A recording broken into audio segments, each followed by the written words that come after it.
사실은 이런 정비 산업의 규제 완화를 해주는 건 집값 상승의 하나의 원인이라는 거죠. 근데 그 내용을 좀 유심히 살펴볼 필요가 있어요. 이거는 선별적으로 혜택이라든지 규제 완화를 해준다는 게 아니고 다 해준다는 거예요. 그러면 이렇게 되면은 일시적으로는 집값을 올리는 원인이 되겠지만 나중에는 심박으로 이어질 수 있어요. 무슨 얘기냐면 모두 다 하지 못해요. 그러면 나머지 집들은 어떻게 될까요?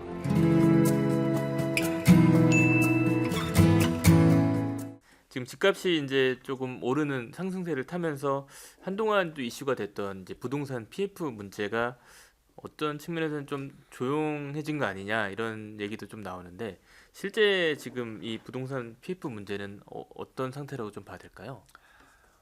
수면 아래 있긴 하지만 여전히 문제가 굉장히 크고요. 음. 그러니까 최근에 집값이 오른 건 네.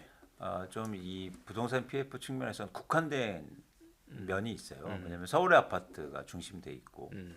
그리고 비아파트 부분에서는 또 없지 않습니까? 가격이 오른 거. 그렇다 네네. 보니까 수도권의 일부 PF들만 해결된 거죠. 음. 지방이라든지 그리고 비아파트 부분. 음. 저희가 뭐 이런 주택뿐만 아니라 상업용, 음. 부동산도 사실은 PF 문제가 굉장히 크거든요. 네. 그런 측면에서 문제가 완전히 해결된 건 아니고 저는 문제가 계속되고 있다 이렇게 판단하고 있습니다. 대신 이제 금리 인하에 대한 기대감으로 네. 이 부동산 PF도 일단 견디고 있어요. 음. 그러면 시장이 좋아질 거야. 그때까지만 참자. 그런데 만약에 이런 어떤 금리 인하가 실제로 이루어졌는데 업황의 개선이 안 된다. 쉽게 말해서 사람들이 막 이렇게 상가가 막 사고 뭐 이런 수요가 네. 없다. 그러면은 이 문제는 조금 더 심각해질 수 있는 거죠. 그래서 지금은 아직은 버티기 구간이다라고 판단하고 있습니다. 뭐 일부 대형 건설사들일 수도 있겠지만 또 분양이 좀 뭐 요즘에 서울 같은 경우는 잘 되는 분위기도 나타나고 하면서 좀 이렇게 어쨌든 잘 팔리면 좀 그런 문제도 좀 해결될 수 있는 부분이 있는 거잖아요. 그렇죠. 그런 면에서는 조금 안도하고 있다 이렇게 봐도 될까요? 그렇죠. 근데 너무 네. 그 비중으로 보면 적고 아. 그다음에 이런 부동산 PF는 지방에 음. 더 문제가 심각하고 되니까, 예. 또 하나 뭐냐면 아까 말씀드린 것처럼 뭐 상가라든가 오피스 이런 쪽의 부동산 PF 비중이 굉장히 크기 때문에 쉬운 문제가 아니다는 겁니다. 네. 알겠습니다. 정부가 이제 뭐 부실 그런 건설사들을 좀 정리하겠다는 발표도 했었고 실제로 이제 그런 아까 말씀하신 좀 버티다가 어려워진 정말 어려워진 그런 건설사들이 시장에 좀 미치는 그런 영향들은 어떻게 좀 봐야 될까요? 일단 본격화되지 않았기 때문에 시장에 미치는 영향은 크진 않아요. 그래서 앞으로 좀 추세나 변화를 좀 지켜볼 필요가 있어 보이고요. 네.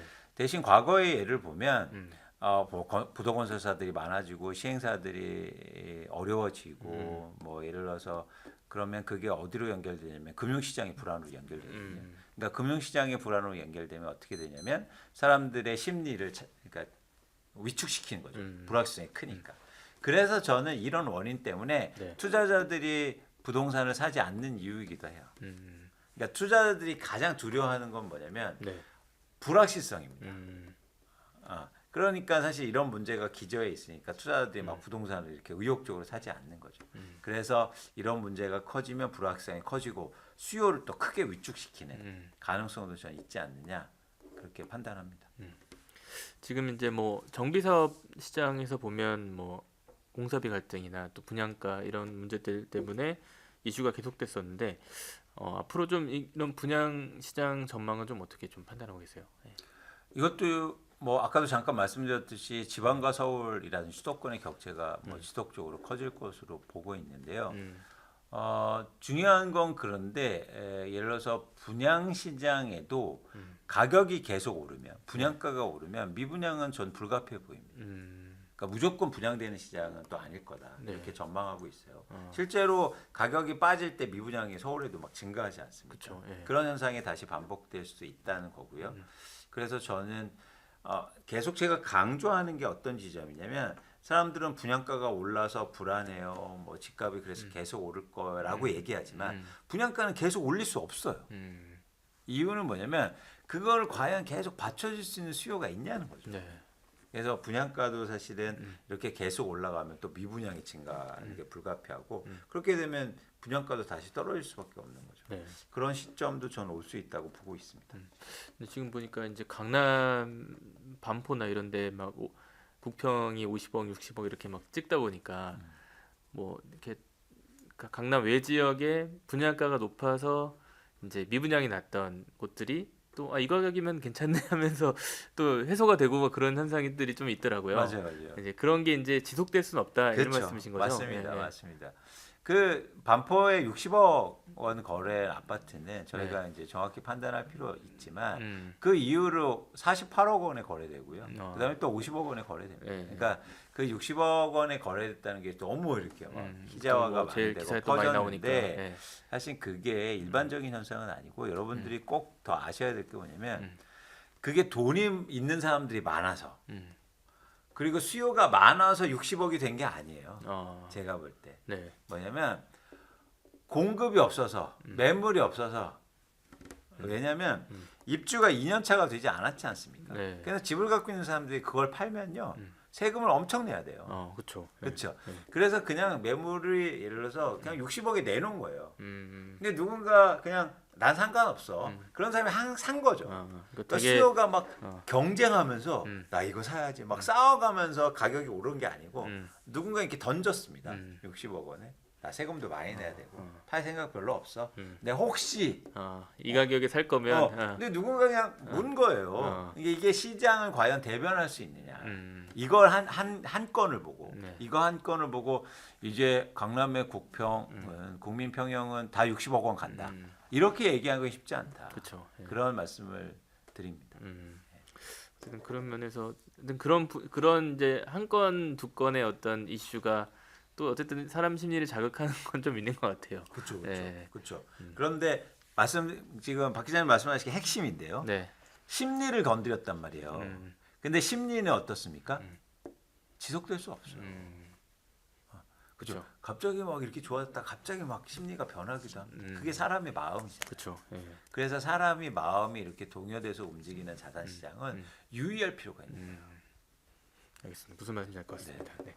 알겠습니다. 지금 이제 그 아까도 말씀하셨지만 정부가 이제 재개발 재건축 규제를 좀 완화하는 스탠스를 좀 취하면서 시장에 좀 영향을 미치고 있는데 이런 정비 사업에 대한 전망은 좀 어떻게 보고 계신가요? 그러니까 이게 정비 사업을 규제 완화하면서 집값을 올리는 가장 큰 이유잖아요. 그러니까 정부는 재건축 재개발 규제 완화하면 집값 안정시킨다고 그러는데 천만의 말씀. 그래서 재건축 재개발 규제 완화한다니까 가장 많이 오르는 지역이 목동, 뭐 과천 이렇게 재건축 아파트들 이렇지 않습니까? 네. 그러니까 그게 저는 사실은 이런 정비 산업의 규제 완화를 해주는 건 집값 상승의 하나의 원인이라는 거죠. 근데 지금 그러니까 재개발 재건축 규제의 방향이나 그 내용을 좀 유심히 살펴볼 필요가 있어요. 네. 뭐냐면 이거는 선별적으로 혜택이라든지 규제 완화를 해준다는 게 아니고 다 해준다는 거예요. 그렇잖아요. 전반적으로. 네, 네. 다 해준다. 그러면 이렇게 되면은 일시적으로는 크게 부각되고 집값을 올리는 원인이 되겠지만 나중에는 어디하고 연결될 수 있냐면 실망으로 이어질 수 있습니다. 무슨 얘기냐면 모두 다 하지 못해요. 그렇죠. 그렇죠. 그래서 예를 들어볼게요. 11월에 일기 신도시에 선도지구가 선정되잖아요. 네네. 그러면 시장에서 큰 변동이 있을 거예요. 어떤 변동이냐면 예를 들어서 분당에서 8천이라든지 1만 뭐 2천 가구 이 정도의 선도기구가 선정됩니다. 그러면 나머지 집들은 어떻게 될까요? 뭐 상대적으로 그냥 그렇죠. 네. 그거예요. 그거예요. 그러니까 뭐냐면 이런 변동성을 엄청 키울 수 있다. 그렇죠. 그렇죠. 그러면 대부분이 여기에 해당되지 않습니까? 근데 지금은요 이걸 다 해준다고 하니까 다 올라요. 다 되는 것처럼. 네. 그런데 이게 과연 다 안 됐을 때 이 격차, 이 충격을 과연 어떻게 저희가 이거를 예측할 수 있을까? 저는 좀 두렵기도 합니다. 그게 오히려 이제 엄청난 혼란이 리스크가 될 수도 있는. 엄청난 혼란이 있어요. 그래서 안 되면 막 집값 엄청 빠질 거 아닙니까? 그런 가능성이 있다는 거죠. 그래서 지금 사활을 걸고 선도지구가 되기 위해서. 요즘 일기 신도시 가보면 난립니다. 모여서 막 그래서 이게 그러니까 조합원들 동의율이요 95%에서 100%대를 가고 있어요. 전 이런 걸 본 적이 없어요. 그러니까 먼저 동의율이. 해야 된다는 그게 작용했군요. 예. 그건 뭐냐면 반대로 만약 안 안 됐을 때 되면 실망감이 얼마나 크냐. 음. 그래서 저는 지금의 이 규제 완화 방향성이 네. 오히려 시장의 변동성을 키울 수 있다는 거예요. 음. 그래서 조심하게 봐야 돼. 우려스럽게 사실 이 규제 완화라든지 재건축 재개발 시장을 보고 있습니다. 마지막으로 좀 그런 재개발 재건축에 좀 뭐 투자를 하고 싶은 분들도 있을 거 아니에요. 네. 지금 시점에서는 어떻게 좀 조언을 해주실 수 있을까요? 지금은 네. 지금은 절대 뭐 이렇게 미리 예측해서 저 아파트가 선도지구 될 거야라고 해서 저 아파트 재건축 빨리 될 거야라고 해서 판단하시는 것보다 그거는 불확실성이 큰 거죠. 네. 저는 올해 하반기 이후 내년에 잘 보실 필요가 있는데 예를 들면 일기 신도시의 선도지구가 선정돼서 막 집값이 오를 수도 있겠지만 반면에 더 많은 아파트들은 선정이 안 돼서 집값이 하락한다면 네. 그러면 집값이 하락하는 것들을 보셨으면 좋겠다. 그쵸? 오히려 그쪽을 좀 집중 있게. 그렇죠. 네. 그러니까 제가 계속 그 일관성 있게 얘기하는 건 집값이 하락했을 때 관심 있게 보자는 거예요. 근데 우리는 그렇게 되면 또 선도지구 선정되기 때문에 이렇게 보겠죠. 그렇게 해서는 안 된다. 그래서 여러분들이 내 집 마련할 때는 오히려 선도지구 안 된 데들 중에서 나의 예상이라든지 집값에 의해서 조정받고 하락했을 때 그러면 오히려 내 집 마련에 좋은 기회가 그리고 투자로도 그런 것들이 오히려 그렇죠. 네. 지금 우리가 신축 아파트 타지 않습니까? 네. 많이 선호 요즘에 뭐 얼죽신 해가지고. 예. 근데 신축 아파트는 뭐 10년 전엔 신축 아파트였습니까? 그렇죠. 예. 그렇잖아요. 그리고 또 하나 지금 신축 아파트는 10년 후에도 신축 아파트입니까? 음. 아니잖아요.